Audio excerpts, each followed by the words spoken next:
Hello guys, welcome to my channel. তো guys, আজকের ভিডিওতে আপনাদেরকে জানিয়ে দেব WBPSC food SI exam 2024 CID তদন্তে হাইকোর্ট, ফুড এসআই প্রশ্ন ফাঁসে নিয়োগ বন্ধ। বিস্তারিত আজকের ভিডিওতে আপনাদেরকে জানিয়ে দেব। তার আগে আমার চ্যানেলে যদি আপনারা নতুন হয়ে থাকেন, চ্যানেলটি অবশ্যই সাবস্ক্রাইব করবেন এবং পাশে থাকা বেল আইকন প্রেস করতে ভুলবেন না, যাতে সাথে সাথে আমার ভিডিও আপনাদের কাছে পৌঁছে যায়। West Bengal food SI requirement 2024 halted CID প্রবেশ বাই হাইকোর্ট অর্ডার। পশ্চিমবঙ্গ খাদ্য দপ্তরের সাব ইন্সপেক্টর নিয়োগ পরীক্ষায় প্রশ্ন ফাঁসের অভিযোগে ব্যাপক বিতর্ক দেখা দিয়েছে।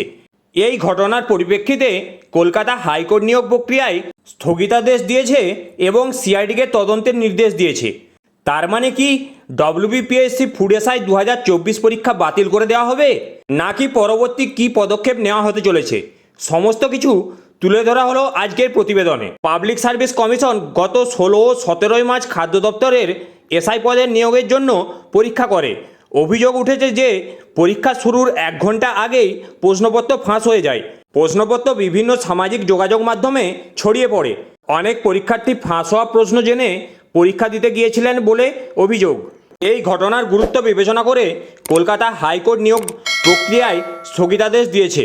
আদালত সিআইডিকে এই ঘটনার তদন্ত করে আগামী 22 মে রিপোর্ট জমা দিতে নির্দেশ দিয়েছে। পরবর্তী কী পদক্ষেপ হতে পারে? এই ঘটনার ব্যাপক ক্ষোভ ও হতাশার সৃষ্টি হয়েছে। নিয়োগ প্রক্রিয়ায় স্বচ্ছতা না থাকায় অনেক পরীক্ষার্থী ক্ষতিগ্রস্ত হয়েছেন। সিআইডি তদন্তের রিপোর্টের পর আদালত পরবর্তী সিদ্ধান্ত নেবে বলে আশা করা হচ্ছে। পশ্চিমবঙ্গ খাদ্য দপ্তরের এসআই নিয়োগ পরীক্ষায় প্রশ্ন ফাঁসের ঘটনা রাজ্যের সরকারি চাকরির নিয়োগ প্রক্রিয়ার বিশ্বাসযোগ্যতার ওপর প্রশ্ন তৈরি করেছে।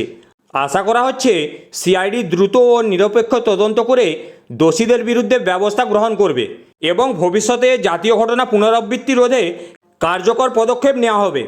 তো গাইস, এই ছিল আজকের আপডেট। ভিডিওটি যদি আপনাদের ভালো লেগে থাকে অবশ্যই একটি লাইক করবেন।